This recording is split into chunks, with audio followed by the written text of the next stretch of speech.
जय माता दी। नमस्कार दोस्तों, स्वागत है आप सभी का हमारे YouTube चैनल लक्ष्मी शर्मा की कहानियां पर। भक्तगणों, आज आप श्रवण करेंगे एकादशी पारण तुलसी कथा। इनकी कथा को प्रसन्नचित मन से बड़े ही श्रद्धा के साथ श्रवण करें, आपको प्रयत्न का पूरा फल प्राप्त अवश्य होगा। प्रेम से बोलिए तुलसी माता की जय, लक्ष्मी नारायण की जय। अब श्रवण करें कथा। कि एक ब्राह्मण था, वह प्रतिदिन मंदिर में जाता था। वह प्रतिदिन तुलसी माता की पूजा करता था। वह तुलसी माता से प्रतिदिन प्रार्थना करता था कि हे तुलसी महारानी, मेरे आनंद कर। तुलसी माता ने सोचा कि यह ब्राह्मण तो बहुत सीधा है और गरीब है और प्रतिदिन मेरी पूजा करता है, मुझे इसके लिए कुछ न कुछ जरूर करना चाहिए। तो तुलसी महारानी एक कन्या का रूप बनाकर बैठ गई और उस ब्राह्मण से बोली कि ब्राह्मण, मैं भी तेरे घर आना चाहती हूँ। ब्राह्मण ने सोचा कि 6 लड़कियाँ तो मेरे घर पहले से ही है और 7 लड़कियाँ का मैं कैसे पालन पोषण करूँगा, लड़कियाँ की शादी में कैसे कराऊंगा। मेरे पास तो कुछ ऐसा भी नहीं है। यह व्यभिचार करके बहुत परेशान रहने लगा। उसको तो खाना भी नहीं भा रहा था। उसकी औरत ने कहा, क्या बात है, आजकल तुम बहुत दुखी रहने लगे हो। तो इस पर ब्राह्मण बोला कि मैं मंदिर जाता हूँ, वहाँ पर एक छोटी सी सुंदर सी कन्या बैठी है और वह मुझसे कहती है कि मैं आपके घर आऊंगी। ब्राह्मण की पत्नी बोली, अरे इसमें परेशान होने की क्या बात है, आ रही है तो आ जाने दो। ब्राह्मण बोला कि पहले से अपनी 6 लड़कियां तो है ही, उनकी भी अपनी शादी को करवानी है। तो इस पर ब्राह्मणी बोली कि अरे ये तो कोई बात नहीं है, अपनी 6 लड़कियों की शादी करवाएंगे, वैसे 7वीं की भी करवा देना। अगले दिन जब ब्राह्मण वह मंदिर गया तो वह छोटी कन्या ने पूछा, ब्राह्मण मैं आपके घर आऊं? तो ब्राह्मण बोला, हाँ चल बेटा चल। कन्या को ब्राह्मण घर लेके चला आया। तुलसी माता के कन्या रूप में ब्राह्मण के घर आने से ब्राह्मण घर बहुत आनंद हो गया। घर में लक्ष्मी की बारिश हो गई। जब ब्राह्मण 7 कन्याओं की शादी के लिए वर ढूंढने जाने लगा तो उस छोटी सी कन्या ने कहा कि मेरे तो शालिग्राम जी के मंदिर में जाकर शालिग्राम जी को बोलना कि बारात लेकर आए और मेरी 6 बहनों के तुम्हारी इच्छा से वर ढूंढ लेना। तुलसी महारानी की मेहरबानी से उसके तो सब जीवन, कपड़ा, खाना सब तैयार हो गया और अच्छी धूमधाम से उनकी शादी हो गई और उस ब्राह्मण पर तुलसी माता टुटमान हो गई। हे तुलसी माता, जैसे आप ब्राह्मण पे टुटमान हुए वैसे हम पर भी होना और जैसा आनंद ब्राह्मण के करा वैसा हम सबके करना। प्रेम से बोलिए तुलसी महारानी की जय। बहुत समय पहले की बात है, किसी गांव में एक कन्या रहती थी। जब वह थोड़ी सी बड़ी हुई और उसको समझ आने लगा, तब से ही वह तुलसी माता का पूजन करने लगी। उसके प्रतिदिन का नियम था कि तुलसी माता जी का पूजन करने के बाद ही खाना खाती थी। जब वह कन्या शादी के लायक हुई तब उसके माता पिता ने उसकी शादी करवा दी। कन्या को उसके माता पिता ने दहेज में भी एक तुलसी का गमला दिया था, क्योंकि माता पिता तो जानते हैं मेरी कन्या बिना तुलसी पूजन के भोजन नहीं करती। इसी कारण उन्होंने कन्या को तुलसी का गमला दे दिया। कन्या पहुंची ससुराल। वहाँ पर वह प्रतिदिन सवेरे ही उठती, पूजा करती और उसके बाद ही खाना खाने बैठती थी। उस कन्या की 2 जेठानियां थी। वो दोनों उसका मजाक उड़ाती थी कि बड़े नियम धर्म वाली बनती है। उन दोनों को उससे बहुत ईर्ष्या जलन होती थी, इसलिए वो दोनों तुलसी जी का गमला छुपा देती थी। वह कन्या बड़ी मुश्किल से गमला ढूंढ कर लाती और उनका अच्छे से पूजा पाठ करती और फिर भोजन करती थी। एक दिन की बात है, दोनों जेठानी देवरानी ने मिलकर क्या किया कि तुलसी की गमला को घर से बाहर ही फेंक दिया। कन्या बेचारी तुलसी गमला बहुत खोजी मगर तुलसी गमला मिला ही नहीं। बेचारी बहुत परेशान हो गई। उस दिन तो उसने खाना भी नहीं खाया क्योंकि उसका नियम जो था तुलसी पूजन के बाद ही वह भोजन करती थी। कन्या की सच्ची भक्ति और श्रद्धा देखकर माँ तुलसी प्रसन्न हो गई और उसके कमरे में तुलसी का गमला अपने आप ही प्रकट हो गया। अगले दिन सुबह जब कन्या उठी तो क्या देखती है कि उसके कमरे में एक तुलसी का गमला अपने आप ही प्रकट हुआ है। यह देखकर कन्या तो प्रसन्न हो गई, तुलसी माता की जय जयकार करने लगी, उनको धन्यवाद करने लगी कि अब मुझे कोई भी दिक्कत नहीं होगा। अब तो मैं हर रोज इसी कमरे में आकर माँ की पूजा पाठ अच्छा से करूँगी और मेरी तुलसी का गमला तो अब कोई चुरा भी नहीं सकेगा।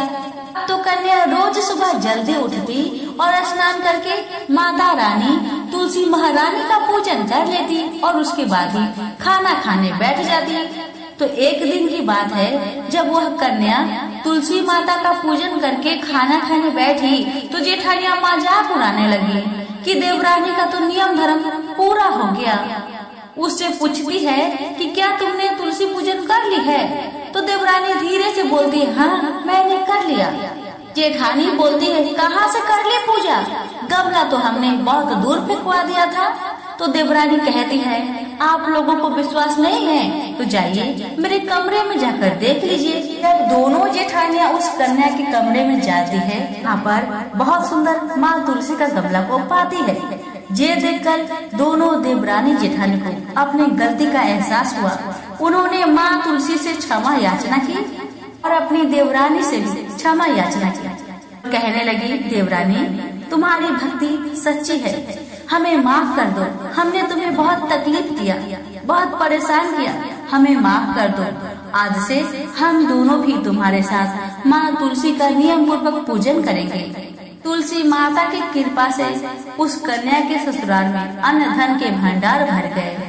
प्रेम से बोलिए तुलसी माता की जय। हे तुलसी माता, जैसी कृपा आपने देवरानी पर करी वैसी हम सब पर करना। कहानी कहते सुनते पुकार भरते सब पर करना। प्रेम से बोलिए तुलसी महारानी की जय हो। भगवान विष्णु ने जब श्री कृष्ण का रूप अवतार लिया तब रुक्मणी और सत्यभामा उनकी पटरानी हुई। सत्यभामा पूर्व जन्म में एक ब्राह्मण की पुत्री थी। युवा अवस्था में ही एक दिन इनके पति और पिता को एक राक्षस ने मार दिया। कुछ दिनों तक ब्राह्मण की पुत्री रोती रही। इसके बाद उसने स्वयं को विष्णु भगवान की भक्ति में समर्पित कर दिया। वह सभी एकादशी का व्रत रखती थी और कार्तिक मास में नियम पूर्वक सूर्य उदय से पूर्व स्नान करके भगवान विष्णु और तुलसी जी का पूजन करती थी। बुढ़ापा आने पर एक दिन जब ब्राह्मण की पुत्री कार्तिक स्नान के लिए गंगा में डुबकी लगाई तब बुखार से कांपने लगी और गंगा तट पर उसकी मृत्यु हो गई।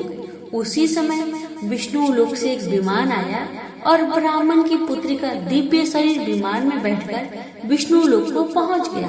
जब भगवान विष्णु ने कृष्ण अवतार लिया तब ब्राह्मण की पुत्री ने सत्यभामा के रूप में जन्म लिया।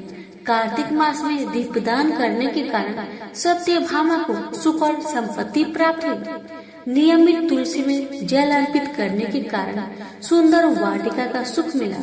शास्त्रों के अनुसार कार्तिक मास में किए गए दान पुण्य का फल व्यक्ति को अगले जन्म में अवश्य प्राप्त होता है। प्रेम से बोलिए तुलसी माता की जय। तुलसी माता से जुड़ी एक अन्य प्रसंग, गुणवती नामक स्त्री ने कार्तिक मास में मंदिर के द्वार पर तुलसी का एक सुंदर वाटिका लगाया।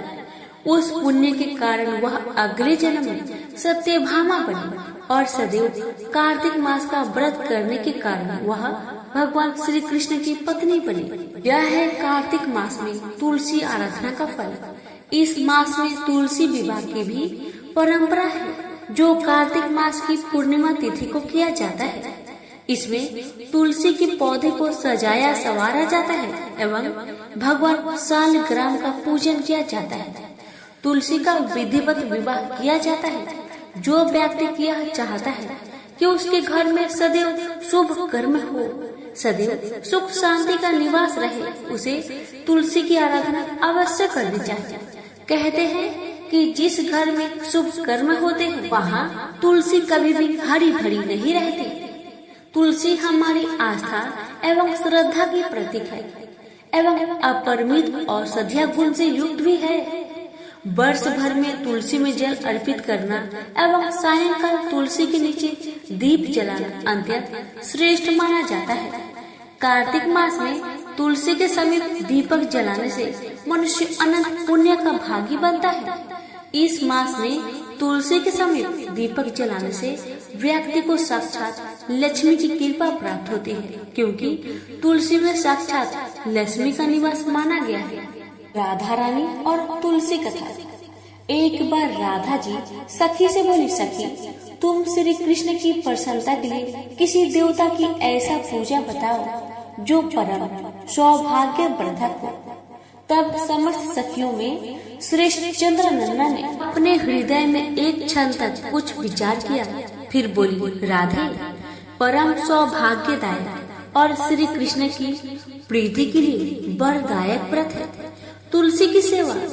तुम्हें तुलसी सेवन का ही नियम लेना चाहिए, क्योंकि तुलसी का ही यदि स्पर्श अथवा ध्यान, नाम कीर्तन, आरोपण, सेचन किया जाए तो महान पुण्यप्रद होता है। हे राधे, जो प्रतिदिन तुलसी की भक्ति करते हैं वे कोटि सहस्त्र युगों तक अपने उस सुकृत्य का उत्तम फल भोगते हैं। ऋषियों की लगाई हुई तुलसी जब तक शाखा पर शाखा, बीज, पुष्प और सुंदर दलों के साथ पृथ्वी पर बढ़ती रहती है, तब तक उनके वंश में जो जो जन्म लेता है वे सभी हो हजारों कल्पों तक श्री हरि के धाम में निवास करते हैं। जो तुलसी मजरी सिर पर रखकर प्राण त्याग करता है वह सैकड़ों पापों से युक्त क्यों न हो, यमराज उसकी ओर देख भी नहीं सकते। इस प्रकार चंद्रनंदा की कही बात सुनकर श्री राधा ने साक्षात श्री हरि को संतुष्ट करने वाले तुलसी सेवन का व्रत प्रारंभ किया और केतकी वन में 100 हाथ गोलाकार भूमि पर पहुँच ऊंचा और अत्यंत मनोहर श्री तुलसी का मंदिर बनवाया, जिसकी दीवार सोने से जड़ी थी और किनारे किनारे पद्म रामगनी लगी थी। वह सुंदर सुंदर पन्ने, हीरे और मोतियों की परकोट से अत्यंत सुशोभित था। उसके चारों ओर परिक्रमा के लिए गली बनाई गई थी, जिसकी भूमि चिंतामणि से मंडित थी। ऐसे तुलसी मंदिर के मध्य भाग में हरे पल्लवों से सुशोभित तुलसी की स्थापना करके श्री राधा ने अभिजीत मुहूर्त में उनकी सेवा प्रारंभ की। राधा जी ने आश्विन शुक्ला पूर्णिमा से लेकर चैत्र पूर्णिमा तक तुलसी सेवन व्रत का अनुष्ठान किया। व्रत आरंभ करके उन्होंने प्रतिमास पृथक पृथक रस से तुलसी को सींचा। कार्तिक महीने में दूध से, मार्गशीर्ष महीने में ईख के रस से, पौष में दक्षा रस से, माघ में 12 मासी आम के रस से, फाल्गुन मास में अनेक वस्तुओं से मिश्री के रस से और चैत्र मास में पंचामृत से उनका सिंचन किया और वैशाख कृष्ण प्रतिपदा के दिन उद्यापन का उत्सव किया। उन्होंने 2 लाख ब्राह्मण को 56 भोगों से तृप्त करके वस्त्र और आभूषण के साथ दक्षिणा दी। मोटे मोटे दिव्य मोतियों का 1 लाख भार और स्वर्ण का 1 कोटि भार श्री गंगाचार्य को दिया। उस समय आकाश से देवता तुलसी मंदिर पर फूलों की वर्षा करने लगे। उसी समय स्वर्ण सिंहासन पर विराजमान हरिप्रिया तुलसी देवी प्रकट हुई। उनके 4 भुजाएं थी, कमल दल के समान विशाल नेत्र थे। 16 वर्ष की सी अवस्था और श्याम कांति थी। मस्तक पर हेममय किरीट प्रकाशित था और कानों में कंचनमय कुंडल झलमला रहे थे। गरुड़ से उतरकर तुलसी देवी ने रंग वल्ली जैसे श्री राधा को अपनी भुजाओं से अंक में भर लिया और उनके मुख चंद्र का चुंबन किया। तुलसी बोली, कलावती राधे, मैं तुम्हारी भक्ति से प्रसन्न हूँ। यहाँ इंद्रिय, मन, बुद्धि और चित्त द्वारा जो मनोरथ तुमने किया है वह सब तुम्हारे सम्मुख सफल हो। इस प्रकार हरिप्रिया तुलसी को प्रणाम करके वृषभानु नंदिनी राधा ने उनसे कहा, देवी गोविंद के युगल चरणों में मेरी आहुति की भक्ति बनी रहे। तब तथास्तु कहकर हरिप्रिया अंतर्ध्यान हो गई। इस प्रकार पृथ्वी पर जो मनुष्य श्री राधिका के इस विचित्र आख्यान को सुनता है वह भगवान को पाकर कृत्य हो जाता है। इनसे बोली तुलसी माता की जय। सुवर्णी मुनि की पुत्री तुलसी अपूर्व सुंदर थी। उसकी इच्छा थी कि उनका विवाह भगवान नारायण के साथ हो। इसके लिए उन्होंने नारायण पर्वत की घाटी में स्थित बद्रीवन में घोर तपस्या की। दीर्घ काल तक तपस्या के उपरांत ब्रह्मा जी ने प्रसन्न होकर दर्शन दिए और वर मांगने को कहा। तब तुलसी जी ने कहा, हे सृष्टि के कर्ता ब्रह्मदेव, आप तो अंतर्यामी हैं, आपसे क्या छुपा है। सबकी मन की बात आप जानते हैं, फिर भी मैं अपनी इच्छा आपको बताती हूँ। मैं चाहती हूँ कि भगवान श्री हरि मुझे पति रूप में मिले। तुलसी की बातें सुन ब्रह्मदेव ने कहा, तुम्हारा अभीष्ट तुम्हें अवश्य मिलेगा। आपने पूर्व जन्म में किसी अपराध के कारण तुम्हें श्राप मिला है। इसी प्रकार भगवान श्री नारायण के एक पार्षद को भी दानव कुल में जन्म लेने का श्राप मिला है। दानव कुल में जन्म लेने के बाद भी उसमें नारायण का अंश विद्यमान रहेगा। इसलिए इस जन्म में पूर्व जन्म के पाप के समन के लिए संपूर्ण नारायण तो नहीं, नारायण के अंश से युक्त दानव कुल में जन्मे उस श्रापग्रस्त पार्षद से तुम्हारा विवाह होगा। श्राप मुक्त होने पर भगवान श्री नारायण सदा सर्वदा के लिए तुम्हारे पति हो जाएंगे। तुलसी ने ब्रह्मा जी के इस वर को स्वीकार किया, क्योंकि मानव कुल में जन्म के कारण उसे मायावी भोग तो भोगना ही था। तुलसी बद्री वन में रहने लगी। नारायण का वह पार्षद दानव कुल में शंखचूड़ के नाम से पैदा हुआ था। कुछ दिनों के बाद वह भ्रमण करता हुआ बद्री वन में आया, जहाँ तुलसी रहा करती थी। वहाँ तुलसी को देखते ही उस पर मुग्ध हो गया। तुलसी के सामने उसने अपने साथ विवाह करने का प्रस्ताव रखा। इतने में ही वहाँ ब्रह्मा जी भी आ गए और उन्होंने तुलसी से कहा, तुलसी शंखचूड़ को देखो, कैसा देवोपम इसका स्वरूप है। दानव कुल में जन्म लेने के बाद भी लगता है जैसे इसके शरीर में नारायण का वास हो। तुम प्रस्ताव को स्वीकार कर लो।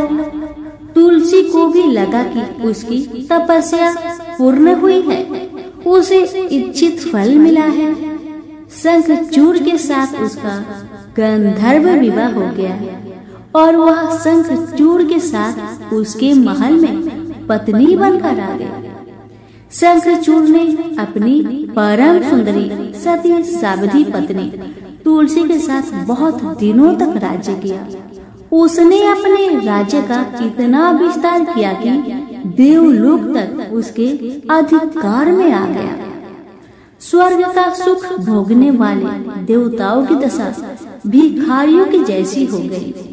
शंखचूड़ किसी को भी कष्ट नहीं देता था, पर अधिकार और राज्य छीन जाने से सारे देवता मिलकर ब्रह्मा, विष्णु और शिव की सभा में गए तथा अपनी विपत्ति सुनाई। ब्रह्मा जी ने कहा, तुलसी परम साध्वी है, उसका विवाह शंखचूड़ से मैंने ही करवाया था। शंखचूड़ को तब तक नहीं हराया या मारा जा सकता है जब तक तुलसी को न छाना जाए। विष्णु जी ने कहा, शंखचूड़ पूर्व जन्म में मेरा पार्षद था। श्राप के कारण उसे दैत्य कुल में जन्म लेना पड़ा। इस जन्म में भी मेरा अंश उसमें व्याप्त है। साथ ही तुलसी के पतिव्रत धर्म से वह अजय है।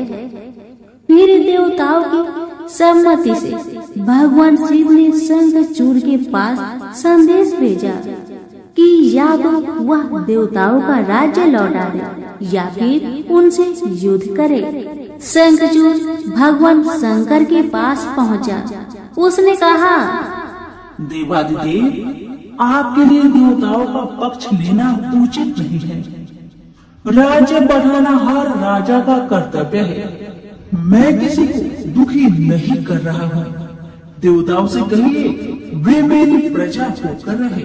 मैंने आपका कोई उपकार नहीं किया है और हमारा आपका युद्ध शोभा नहीं देता। अगर आप हार गए तो बड़ी लज्जा की बात होगी। मैं हार गया तो आपकी प्रीति बहुत अधिक नहीं बढ़ेगी। शंखचूड़ की बातें सुन भगवान शंकर हंसने लगे। भगवान सब रहस्य समझते थे। तुलसी और शंखचूड़ के पूर्व जन्म की श्राप की अवधि लगभग पूरी हो चुकी थी। भगवान बोले, इसमें प्रीति और लज्जा की बात नहीं। तुम देवों के राज्य लौटाकर उन्हें उनके पद पर प्रतिष्ठित होने दो। युद्ध से बचने का यही एक उपाय है। शंखचूड़ ने कहा, मैंने युद्ध के बल से देवलोक जीता है। कोई उसे युद्ध के द्वारा वापस ले सकता है। यह मेरा अंतिम उत्तर है। मैं जा रहा हूँ। ऐसा कहकर शंखचूड़ चला गया। उसने अपनी पत्नी तुलसी को सारी बात बताई और कहा, कर्म भोग सब काल सूत्र में बंधा है। जीवन में हर्ष, सुख, भय, सुख, दुख, मंगल, अमंगल काल के अधीन है।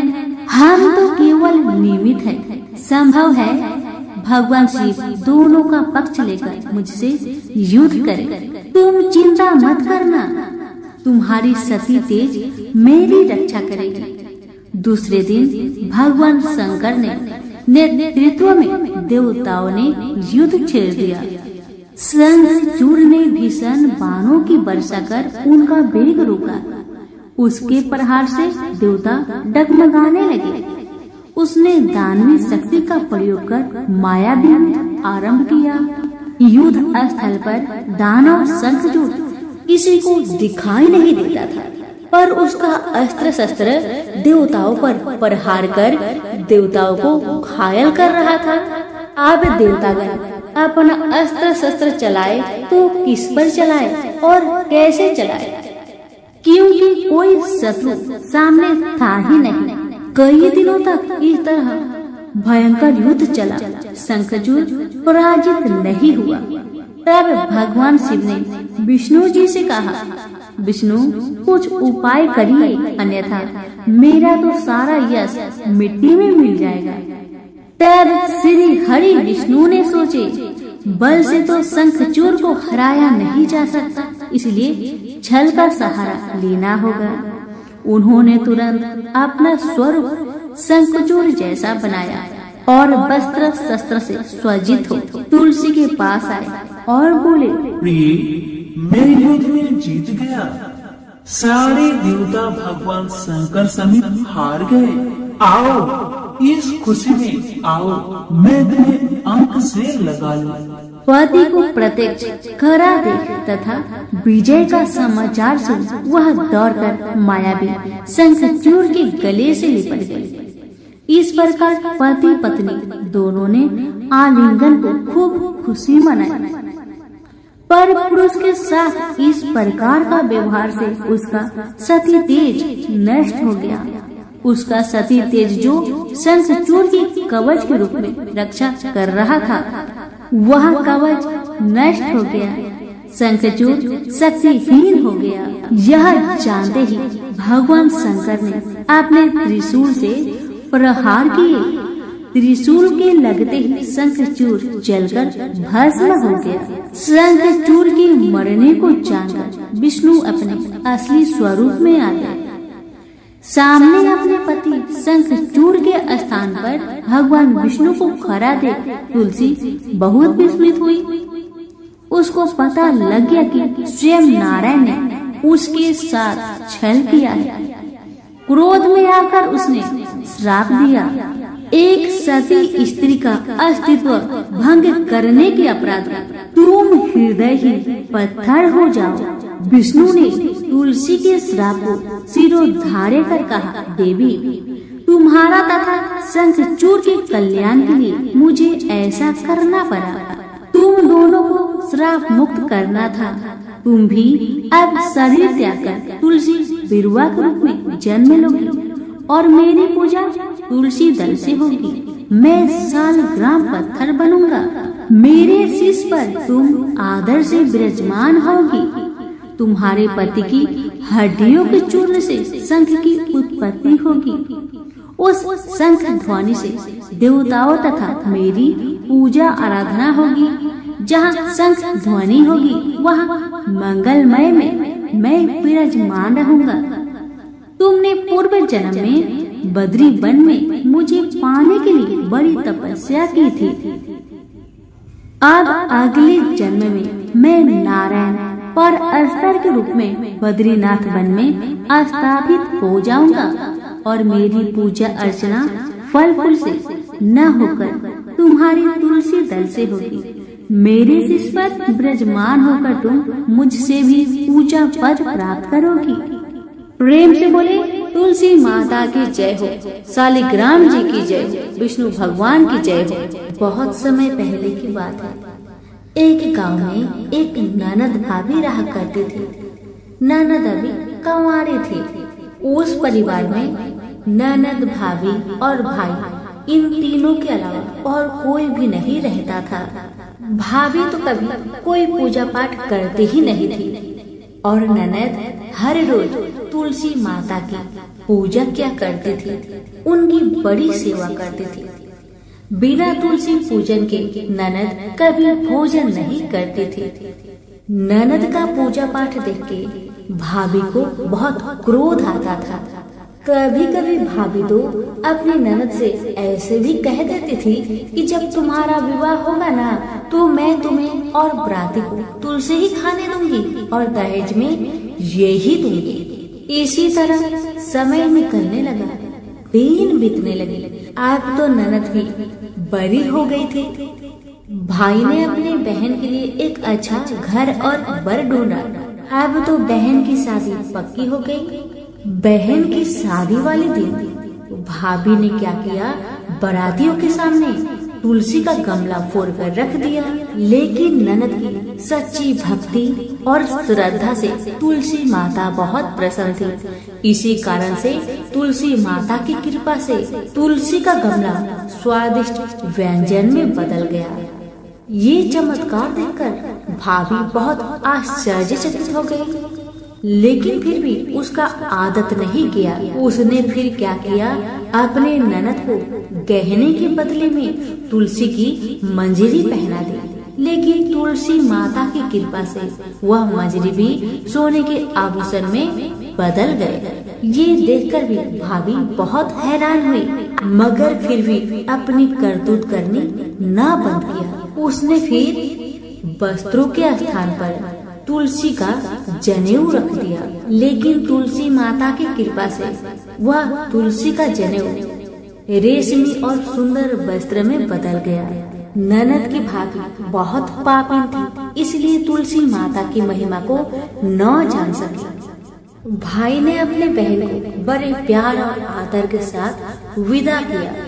बहन ससुराल में गई। ससुराल वाले उसके दहेज आदि के बारे में बहुत बड़ाई करने लगे। जब ये बात भाभी को मालूम हुई तो उसे बड़ा आश्चर्य हुआ और तुलसी जी की पूजा का महत्व उसको समझ में आ गया। भाभी की एक लड़की थी। अब भाभी सोचने लगी, क्यों ना मैं भी अपनी बेटी को तुलसी माता की पूजा करने को कहूँ। तो भाभी अपनी लड़की से कहने लगी कि तू भी तुलसी माता की सेवा कर, तुझे भी बुआ की तरह फल मिलेगा। पर लड़की अपनी माँ के जैसी ही थी, उसे तुलसी की सेवा में मन नहीं लगता था। भाभी की लड़की हर रोज सुबह स्नान करके ऊपर के मन से अपनी माँ की बात रखने के लिए तुलसी माता की पूजा कर लिया करती थी, मगर मन उसका पूजा में कभी नहीं लगा। इसी तरह समय बीतते गया। इस बार भाभी ने खुद अच्छा घर और वर देकर अपनी बेटी का विवाह तय किया। और जब विवाह का समय आया तो भाभी ने सोचा, जैसा व्यवहार मैंने अपनी ननद के साथ किया वैसा ही व्यवहार मैं अपनी बेटी के साथ करूंगी, क्योंकि मैंने जो ननद के साथ व्यवहार किया उसी व्यवहार के कारण ननद को इतनी इज्जत मिली थी। क्यों न मैं भी अपनी लड़की के साथ वैसा ही व्यवहार करूं। अब जैसे ही बाराती वाले आए, भाभी ने तुलसी जी का गमला को फोड़कर बाराती के सामने रख दिया, परंतु इस बार मिट्टी ही रही। मंजरी व पत्ते भी अपने पूर्व रूप में ही रहे तथा जनेऊ ही रहा। सभी बाराती भाभी की बुराई करने लगे। ससुराल में भी लड़की की और उसकी माँ की बहुत बुराई हो रही थी। भाभी को अपनी ननद से बहुत जलन होता था। इस कारण भाभी अपनी ननद को बहुत कम ही घर पर बुलाया करती थी। पर भाई अपनी बहन को बहुत मानता था।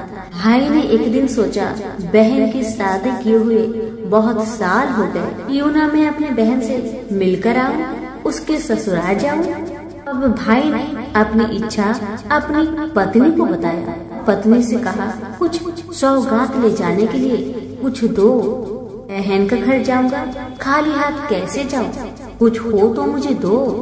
भाभी ने क्या किया, गुस्से से जुआर एक थैले में भरकर कहा, लो इसी को लो और अपनी बहन के घर ले जाओ। मेरे पास और कुछ नहीं है, यही है, इसी को ले जाओ। बेचारा पति दुखी मन से चल दिया, वही जुआर भरे थैले को लेकर, और मन ही मन में सोचते जा रहा था, भला कोई भाई अपने बहन के ससुराल में जुआर ले जाता है। यही सोचते सोचते भाई बहन के ससुराल की तरफ जा रहा था। उसने सोचा, ये जुआर बहन के ससुराल ले जाऊंगा तो लोग क्या कहेंगे, क्यों ना मैं इसे गाय को खिला दूं। भाई जब बहन के नगर के समीप पहुंचा और उसने एक गौशाला में गाय के सामने जुआर का थैला उलट दिया। जुआर को उलटता देखकर तब गौ बालक ने कहा, ए भाई तुम ये क्या कर रहे हो, सोना मोती गाय के आगे क्यों डाल रहे हो। भाई ने जब नीचे देखा तो सचमुच हीरे मोती सोना चांदी जगमगा रहे थे। भाई ने तुलसी माता के चमत्कार को जान लिया और जोर जोर से तुलसी माता की जयकारा लगाने लगा और सारी कहानी उस गौ बालक को बताया। सोना चांदी हीरा मोती थैले में भरकर बहुत प्रसन्न मन से अपने बहन के घर गया। बहन भाई को देखकर बहुत प्रसन्न हुई और अपने भाई की बहुत आवभगत की। भाई ने अपनी बहन के सास ससुर से आज्ञा लेकर अपनी बहन को घर लेकर आया और रास्ते में सारी कहानी बताते आ रहा था कि कैसे भाभी ने ज्वार भरकर थैले में दिए थे और तुलसी माता की कृपा से कैसे ये ज्वार हीरे मोती सोने चांदी में बदल गए। भाई को तुलसी माता का महिमा पता चल गया था। अब भाई और बहन घर आकर अपनी भाभी को सारी कहानी बताते हैं और तुलसी माता की महत्व को समझाते हैं। तो पूजन करने का फल उसे भी बताते हैं। वे तो भाई और भाभी और उसकी बेटी तीनों जन मिलकर हर दिन तुलसी माता का पूजन किया करते थे और तुलसी माता भी उनके पूजन से प्रसन्न होकर उनके घर में अन्न धन के भंडार भर दिए और भाभी की बेटी को भी अच्छा घर और वर मिला। तो सभी मिलकर बोलिए तुलसी मैया की जय हो। कथा अच्छी लगे तो लाइक करके अभी शेयर करें। धन्यवाद। हर महीने में एक बुढ़िया माई तुलसी माता का पूजन और सीजन करती और साथ में कहती, हे तुलसी माता सत की दाता, मैं तेरा बिडला सजती हूँ, मुझे बहू दे, पीताम्बर की धोती दे, मीठा मीठा गाछ दे, बैकुंठा में बास दे, चटक की चाल दे, पतक की मौत दे, चंदन का काठ दे, रानी सा राज दे, दाल भात का भोजन दे, 11 की मौत दे, श्री कृष्ण का कांधा दे, बूढ़ी माई की। ये सभी बातें सुनकर तुलसी माता सूखने लगी। तो भगवान ने पूछा कि हे तुलसी, तुम क्यों सूख रही हो? भगवान की बातें सुन तुलसी माता कहने लगी कि एक बुढ़िया माई मेरे पास रोज आती है और वह पूजन करके यही बात कह जाती है। मैं सब बात को पूरा कर दूंगी, लेकिन भगवान कृष्ण का कंधा कहाँ से लाऊंगी?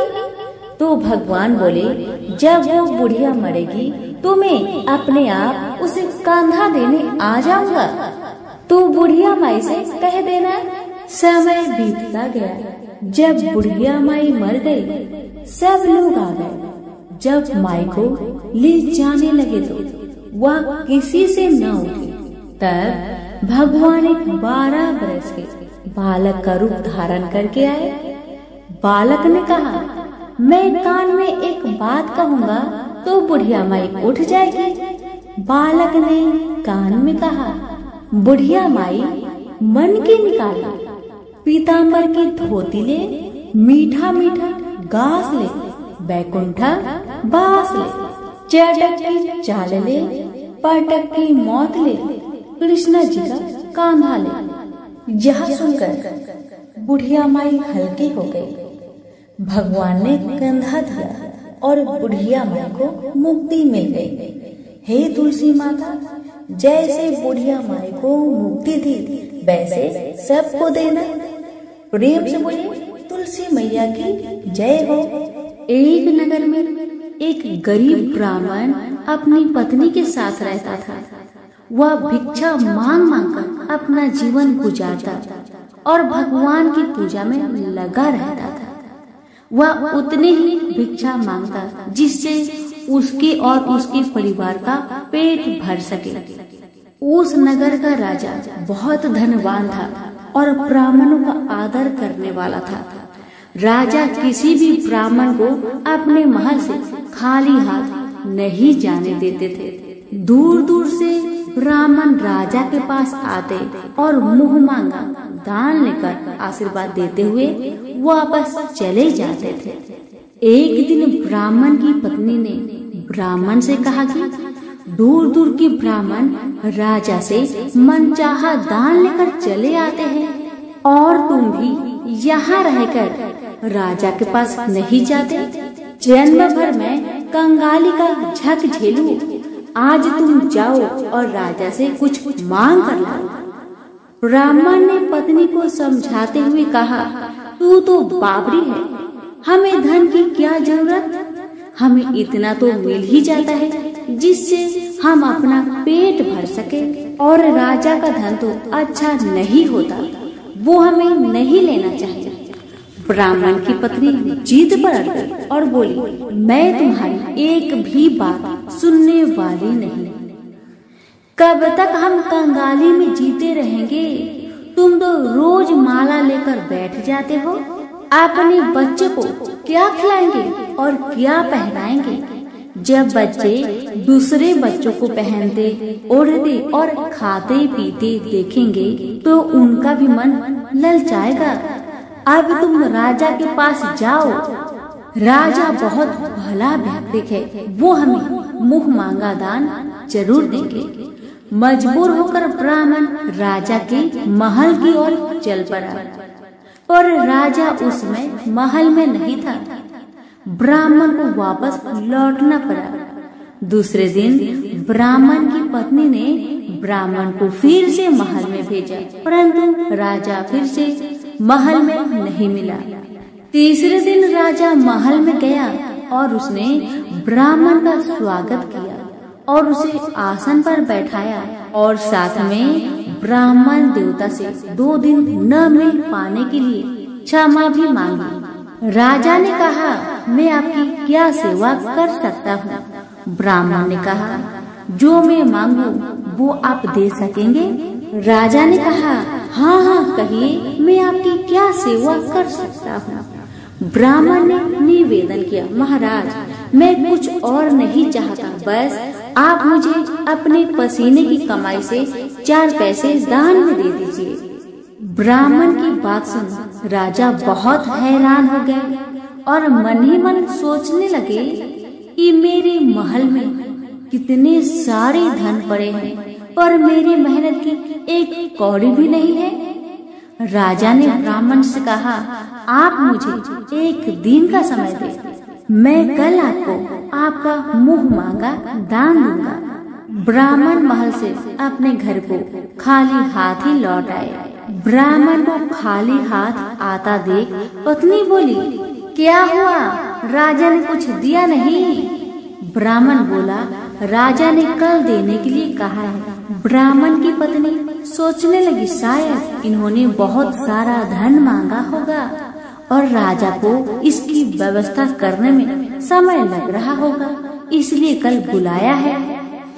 दूसरी ओर राजा ने अपने राजसी कपड़े बदलकर फटे पुराने कपड़े पहने और मजदूर जैसा वेश बना लिया। जब राजा की पत्नी ने देखा और कारण पूछा तो राजा ने सब कुछ बताया। रानी बोली, मैं भी आपके साथ चलूंगी। राजा के हाँ कहने पर रानी भी पुरानी साड़ी पहनकर आ गई। इस प्रकार राजा रानी मजदूरी की तलाश में शहर निकले। लुहारों के मोहल्ले में जाकर राजा ने आवाज लगाई, किसी को मजदूर चाहिए। आखिरकार एक लुहार ने उन्हें बुला लिया जो पहिए पर हाल चढ़ाने की तैयारी कर रहा था। उसने राजा से कहा, देखो तुम्हें पहले खलात ठोकनी पड़ेगी और जब आग आ जाए उसके बाद घन पिटना होगा। फिर रानी की ओर देखकर कहा, तुम्हें कुएं से पानी लेकर होदी भरनी होगी और कोयले वाले घर से कोयला लेकर भट्टी में डाला होगा। तुम दोनों के दिन भर काम करने के लिए मैं तुम्हें 2-2 आने दूंगा। अगर काम पसंद हो तो बोलो, नहीं तो अपना रास्ता नापो। राजा रानी लोहार के बताए काम को करने लगे। राजा खलात ठोकने लगा पर उससे काम ठीक से नहीं हो पा रहा था। लोहार नाराज होकर राजा को ठीक से काम करने के लिए कहता है। राजा जैसे तैसे अपना काम करने लगा। रानी भी कुएं से पानी भरकर लाने लगी। रानी के हाथ में फफोले पड़ गए। किसी तरह बड़ी कठिनाइयों से उसने पानी का हौज भरा। उसके बाद रानी कोयला लाकर भट्टी में डालने लगी। कोयला भरने के कारण रानी के गोरे गोरे हाथ और कपड़े काले पड़ गए। भट्टी में आग आने पर लुहार ने पात भट्टी में से निकालकर पहियों पर जमाई और एक एक घन अपने हाथ में लेकर और एक राजा के हाथ में देकर कहा, देखो बारी बारी से घन इस पर पटकना, हाथ इधर उधर ना होने पाए। राजा जोर जोर से घन पटकने लगा, लेकिन उसका निशाना ठीक नहीं बैठता था। कभी घन हाल पर गिरता तो कभी पहिए पर। मजदूरों का ऐसा काम देखकर लुहारिन बरबराती हुई आई और लोहार से कहने लगी, तुमने कहाँ से यह नौसिखिए मजदूर काम पर लगाए हैं? इनसे काम तो होगा नहीं। यहाँ मजदूर तुम्हारा सब काम बिगाड़ देंगे। राजा रानी उन दोनों की फटाकर सुनते सुनते अपना काम मन लगाकर करते रहे। घन पटकते पटकते राजा का शरीर पसीना से तर तर हो गया और जोर जोर से सांस चलने लगी। रानी भी पानी भरते भरते और कोयला झोंकते झोंकते थक कर चूर हो गई। दोनों ने पूरे दिन बहुत मेहनत की। लुहार ने राजा रानी को 2-2 पैसे दिए, जिसे वो बड़ी खुशी खुशी लेकर महल आ गए। आज उन्हें पता चला कि मेहनत की कमाई कैसी होती है। राजा ने 4 पैसे अलग रख दिए और अगले दिन ब्राह्मण को बुलाकर उसे दे दिए। ब्राह्मण राजा को आशीर्वाद देकर घर लौटा और ब्राह्मण से कहा, लो मैं राजा के यहाँ से दक्षिणा ले आया हूँ। ब्राह्मणी खुश होकर दौड़ती हुई आई पर जब उसने 4 पैसे देखे तो वह ठिठक कर रह गई और उन्हें दूर फेंक दिया। वो जल भूनकर ब्राह्मण से बोली, तुम जैसे दरिद्र राजा के यहाँ भी जाकर कुछ नहीं मांगा, शर्म भी नहीं आती। इतना कहकर रूठ कर चली गई और बहुत देर तक बरबराती रही। ब्राह्मण ने उन 4 पैसों को उठाकर तुलसी के पास रख दिए और सोचा जब ब्राह्मणी शांत हो जाएगी तो जरूरत पड़ने पर ये सिक्के को उठा लेगी। परंतु कई दिनों तक पैसे वहीं रखे रहे और फूल बेलपत्र ऊपर से गिर गिर कर मिट्टी में दब गए। ब्राह्मण और ब्राह्मणी दोनों ही उन सिक्कों के बारे में भूल गए।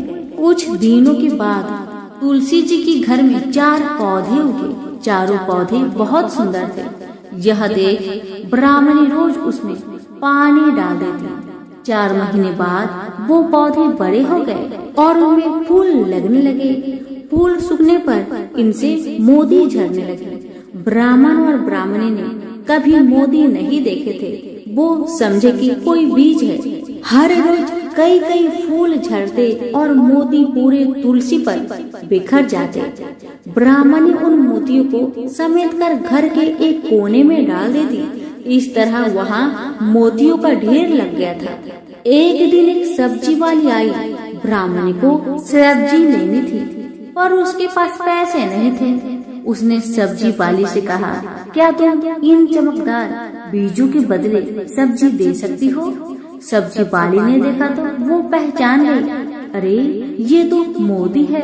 उसने खुशी खुशी ब्राह्मणी को उन मोतियों के बदले उनकी मनपसंद सब्जी दे दी। अब से हर रोज ऐसा होने लगा। ब्राह्मणी और सब्जी वाली दोनों खुश थे। सब्जी वाली यह सोचकर खुश थी कि मुझे 1 पैसे की तरकारी के बदले हजारों का माल मिलता है, और ब्राह्मण ये सोचकर खुश थी कि इस बीजों के बदले सब्जी मिल जाती है। इस प्रकार कई महीने बीत गए। उधर राजा के महल में कई राजहंस थे जो मोती चुगते थे। राजा का यह नियम था, जब राजहंस मोती चुग लेते थे उसके बाद ही राजा और उसका परिवार भोजन करता था। एक समय बाद राजा का सारा धन उन मोतियों और दान देने में खर्च हो गया। अब राजा को मोती खरीदने के पैसे तक नहीं बचे। यह खबर पूरे नगर में फैल गई। ब्राह्मण और ब्राह्मणी को जब यह पता चला तो उन्होंने यही विचार किया कि राजा बहुत दानी और नेक दिल है। उसने अपना सब कुछ दान कर दिया, यहाँ तक कि शायद उनके पास खाने को भी कुछ नहीं है। ऐसा हालत में हमें उन लोगों की सहायता करनी चाहिए। ब्राह्मण ने ब्राह्मणी से कहा, अगर तू कहे तो इसमें से कुछ बीज राजा को दे दूं। तू कहती है इससे सब्जी और खाने की चीज मिल जाते हैं। ब्राह्मणी ने कहा, हाँ, मैं रोज इसके बदले सौदा लिया करती हूँ। ऐसा कहकर ब्राह्मणी 1 टोकरी बीज भर लाई। ब्राह्मण राजा के पास पहुँचा और उसे वो मोती दिए और राजा को सारी बात बताई। राजा उन मोतियों को देखकर चौंक गया। उसने मोती राजहंस को दिए। राजहंस उन्हें चुगने लगे। यह देख राजा ने ब्राह्मण से कहा, एक एक मोती सैकड़ों रुपए का है। सच बताए आपके पास इतने मोती कहाँ से आए? ब्राह्मण बोला, महाराज, ऐसे बीज तो हमारे घर पर बहुत है। और राजा को पूरी बात बताई। राजा अपने मंत्रियों के साथ ब्राह्मण के घर पहुँचे और उन चारों पेड़ों को देखा। पूछताछ में उन सिक्के वाली बात सामने आ गई। जब पेड़ों को देखा तो उनकी जड़ के पास वही सिक्के चिपके हुए थे। आज ब्राह्मण और ब्राह्मणी को मालूम हुआ कि उनके पास लाखों करोड़ों की दौलत है, जिसे वो साधारण बीज समझते थे। ब्राह्मण ने सोचा कि मेरे लिए यह धन किस काम का? ऐसा सोच ब्राह्मण ने सारे मोती राजा को दान में दे दिए। राजा की आंखें भी खुल गई। मेहनत के धन की कीमत उन्हें मालूम पड़ गई। उस दिन राजा ने प्रण कर लिया कि मैं खजाने के पैसे से एक भी पैसा अपने खर्च में नहीं लगाऊंगा। अपना खर्च मेहनत करके चलाऊंगा। खजाने और ब्राह्मण के दान से राजा ने जनता का हित में कई धर्म कर्म के काम शुरू कर दिए। हे तुलसी माता, जैसे आपने ब्राह्मण परिवार पे अपनी कृपा बरसाई, वैसे ही आपकी कथा कहने वाले, सुनने वाले, पुकारे भरने वालों पर अपनी कृपा सदा बनाए रखे। तो प्रेम से बोलिए तुलसी मैया की जय हो। पुराणों में बताया गया है कि एक बार भगवान गणेश गंगा नदी के किनारे तपस्या कर रहे थे। इसी कालवधि में धर्मात्मज की कन्या तुलसी विवाह की इच्छा लेकर तीर्थ यात्रा पर निकली। देवी तुलसी सभी तीर्थ स्थल का भ्रमण करते हुए गंगा के तट पर पहुंची। गंगा तट पर देवी तुलसी ने देखा कि युवा गणेश जी तपस्या में लीन थे। शास्त्रों के अनुसार तपस्या में विलीन गणेश जी रत्न जटित सिंहासन पर विराजमान थे। उनके समस्त अंगों पर चंदन लगा हुआ था। उनके गले में परिजात पुष्प के साथ स्वर्ण मणि रत्नों के अनेक हार पड़े थे। उनकी कमर में अत्यंत कोमल रेशम का पीताम्बर लिपटा हुआ था। तुलसी श्री गणेश के इस सुंदर स्वरूप पर मोहित हो गई। उसके मन में गणेश से विवाह करने की इच्छा जागृत हुई। तुलसी ने विवाह की इच्छा से उनका ध्यान भंग किया। तब भगवान श्री गणेश ने तुलसी द्वारा तप भंग करने को अशुभ बताया और तुलसी की मनसा जानकर स्वयं को ब्रह्मचारी बताकर उसके विवाह प्रस्ताव को नकार दिए। विवाह प्रस्ताव ठुकराने पर तुलसी ने नाराज होकर गणेश जी को श्राप दिया कि उनके एक नहीं बल्कि 2 विवाह होंगी। इस पर श्री गणेश ने भी तुलसी को श्राप दे दिया कि तुम्हारा विवाह एक असुर से होगा। एक राक्षस की पत्नी होने का श्राप सुनकर तुलसी ने गणेश जी से माफी मांगी। तब गणेश जी ने तुलसी से कहा कि तुम्हारा विवाह शंखचूड़ राक्षस से होगा, किंतु फिर तुम भगवान विष्णु और श्री कृष्ण को प्रिय होने के साथ ही कलयुग में जगत के लिए जीवन और मोक्ष देने वाले होगे। पर मेरी पूजा में तुलसी चढ़ाना शुभ नहीं माना जाएगा। तब से ही भगवान श्री गणेश जी को पूजा में तुलसी चढ़ाना वर्जित माना गया है। प्रेम से बोलिए गणेश जी की जय, तुलसी जी की जय। अन्य कथा के अनुसार हनुमान जी के बारे में ऐसी मान्यता है कि वह भगवान राम के इतने परम भक्त थे कि वह उन्हें अपना माता और पिता मानते थे। हनुमान जी को जब भी कोई चिंता या परेशानी होती तो वह इस बारे में सबसे पहले अपने प्रभु श्री राम और माता सीता को बताया करते थे। एक बार ऐसा हुआ कि वाल्मीकि ऋषि के आश्रम में माता सीता अपने हाथों से भोजन पका रही थी। पवन सुत आए और बोले, हे माता, मुझे बहुत जोर से भूख लग रही है, भोजन दे। सीता जी ने अपने हाथ का बना गर्मा गर्म खाना हनुमान जी को दे दिया। हनुमान जी सारा भोजन चट कर गए और फिर भी उनकी भूख नहीं मिटी। यहाँ तक कि धीरे धीरे भंडार गृह खाली होने लगे। तब माता सीता ने राम जी के कहने पर हनुमान जी को खाने के साथ एक तुलसी पत्र दे दिया। तुलसी पत्र को खाते ही हनुमान जी का पेट भर गया और उनकी भूख शांत हो गई। तभी से हनुमान जी की भोग में तुलसी दल को शामिल करने की परंपरा चली आ रही है। प्रेम से बोलिए पवन पुत्र हनुमान की जय, तुलसी मैया की जय।